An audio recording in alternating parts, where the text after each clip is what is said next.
Eu vou falar um pouco de mim, né? Eu até então olhava para a data de 2012, até o ano passado, pensando que 2012 fazia parte daquelas previsões malucas, né? Alguns diziam, o mundo vai acabar no ano 2000, no ano 1000, no ano 1001 e tal. Até que eu me deparei com um calendário egípcio, primeiramente, que era um calendário que a gente vai conversar aqui, e eu vi que essa data de 2012 é uma data muito bem calculada.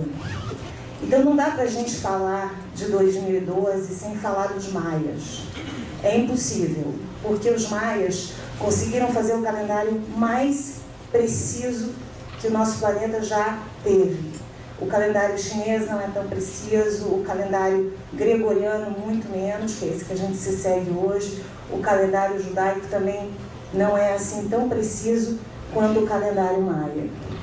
Os maias, ao contrário de que muita gente fala, os registros históricos não dizem que eles desapareceram, mas dizem que eles tiveram duas civilizações completamente distintas.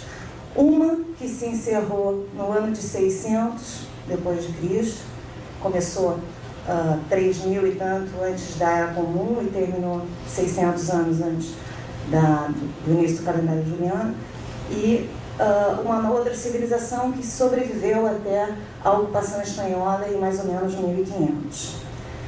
Esses dois impérios maias não tinham muito em comum. Assim. Esse império novo, esse império que surgiu depois, ele já era muito diferente dos maias originais.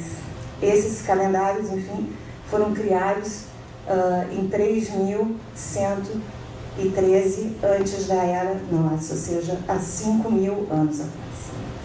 Os maias nos deixaram um legado primeiramente impressionante pela sua arquitetura. Eles deixaram cidades inteiras, pirâmides, templos, em toda aquela região do Yucatán, no México. Também Maia, a gente que estuda a deusa, sabe que Maia é uma deusa da ilusão, da sombra e tal. Também esse nome Maia, muito importante, porque a mãe de Buda era Maia, e a mãe de Jesus, Maria. Né? Então, existe uma profunda conexão entre os maias e o sagrado feminino, já por conta até desse nome, né? Que é o nome mais comum nos diferentes mitos a respeito da divindade, sejam eles budistas e tal, a respeito disso. Então, os maias nos deixaram mensagens em pedra. Tudo que eles nos legaram em uma linguagem muito perfeita, em uma matemática precisa, e nos deixaram isso em pedra para que não fosse perdido pelas novas gerações. E nos deixaram também 7 profecias, que nos dão uma mensagem de alerta e uma mensagem de esperança. A mensagem de alerta diz que ao final dos grandes ciclos, que a gente vai conhecer aqui, grandes catástrofes acontecem no nosso planeta de forma cíclica, ou seja, acontecem a cada período de tempo. E que essas catástrofes, elas servem para que a humanidade entre num novo nível de consciência. E aí que vai entrar essa coisa da data de 2012. Eles dizem que após o final desse nosso ciclo, desse ciclo que a gente está agora, nós vamos entrar num ciclo de luz, num ciclo da mãe, num ciclo da deusa. E que os próximos 5.000 anos, que começarão em 2013, serão anos de muita luz e muita paz para o nosso planeta. Eu acho que todos nós, né, de uma maneira ou de outra, sentimos que a gente está vivendo tempos de final do mundo. Assim, né? A gente vai conversando com as pessoas sentem isso.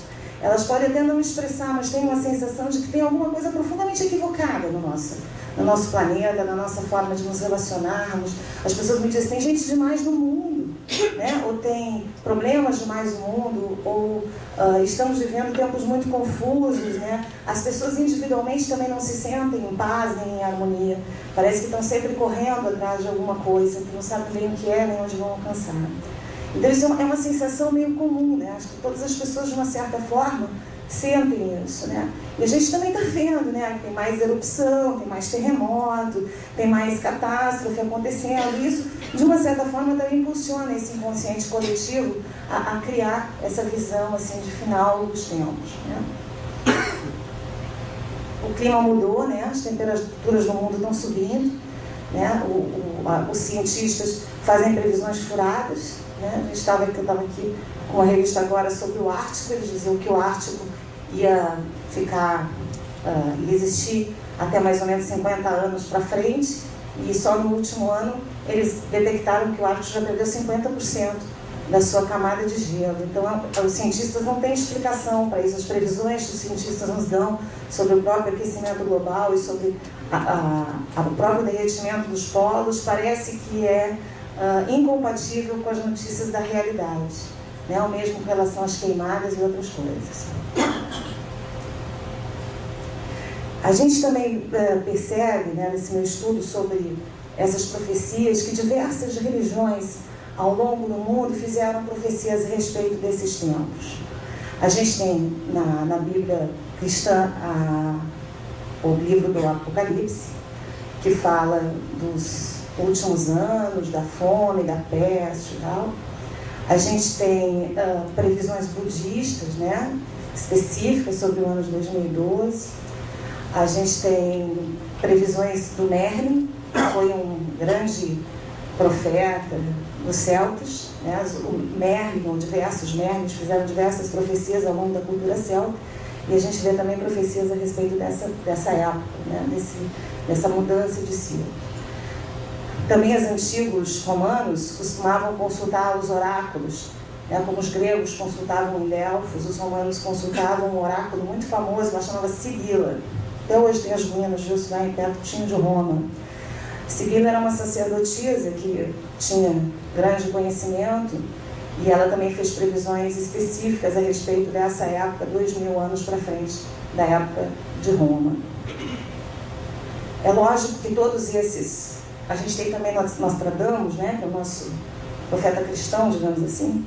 Ele também fez previsões específicas a respeito do fim dos tempos e tudo isso. O que todos esses profetas provavelmente tinham em comum para fazer essas previsões é que eles não estavam olhando só, né, para as visões que eles estavam tendo. Eles estavam olhando uma coisa que a nossa humanidade esqueceu de olhar faz tempo, que é para a posição das estrelas. Através da observação das estrelas muito profundas, eles devem ter chegado às mesmas conclusões. Porque não interessa se você está na China, se você está no Egito, se você está na América Central ou lá em Roma, as estrelas vão se comportar no céu da mesma forma. E é as estrelas que os maias observaram primeiramente. Esse é um calendário, é o Tzolk'in, o calendário que a gente vai estudar agora. Ele foi completamente deixado em pedra, né? Passa mais uma para mim, por favor. Essa pirâmide, por exemplo, ela tem 91 degraus em cada lado, o que faz 364 degraus mais o topo, 365 dias, o ano solar. Ela é um calendário ela mesma.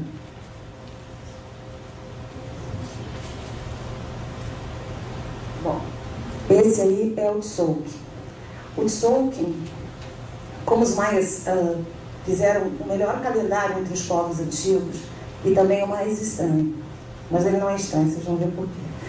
Eu tive que estudar o calendário porque sem os maias a gente não pode ter essa previsão de 2012 tão concreta quanto eles. Eles criaram um calendário que tem 20 dias, cada mês tem 20 dias. E eles fizeram 13 meses. 13 meses de 20 dias, um calendário de 260 dias, chamado Tzolk'in. Nesse calendário, você combina astronomicamente o número de 1 a 13, em sequencial. Então não importa, são 20 signos que eles dizem, né? Não são 12 como os egípcios, são 20. Cada dia uma combinação. Então o dragão 1 só vai ter um próximo 261 dias depois. Então cada uma pessoa tem, ou seja, cada conjunção astronômica é a cada 260 dias, portanto. Então se você nasceu no mês do macaco 11, você só vai ter macaco 11 de novo, daria 261 dias.